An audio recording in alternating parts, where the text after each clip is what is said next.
If you are a pediatric occupational therapist or a speech language pathologist, you may be aware of CPT codes 96112 and 96113.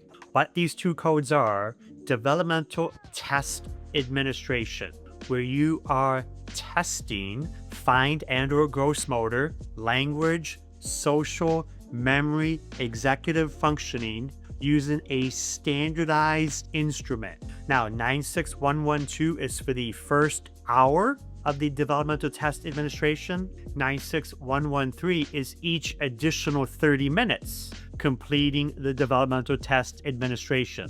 Now, one of the key words in the description is standardized. You must use a standardized instrument that is known around the country, peer-reviewed, published. It's not one you made up. It's not you taking pieces of this one and this one and this one and combining into one. You must use a standardized developmental instrument.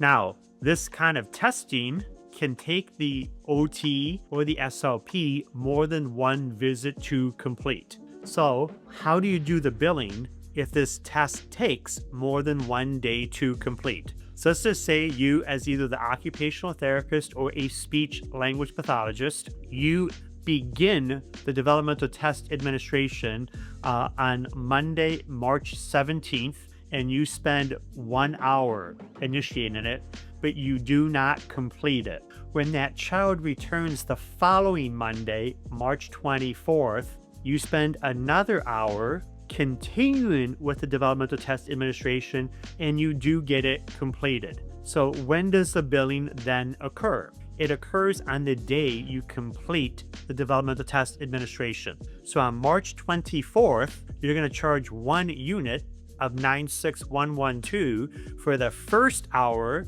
that was done on March 17th, and you're going to charge 2 units of 96113 because you went 2 30-minute blocks beyond the first hour on March 24th. So again, March 24th, you're going to bill 1 unit 96112, 2 units of 96113.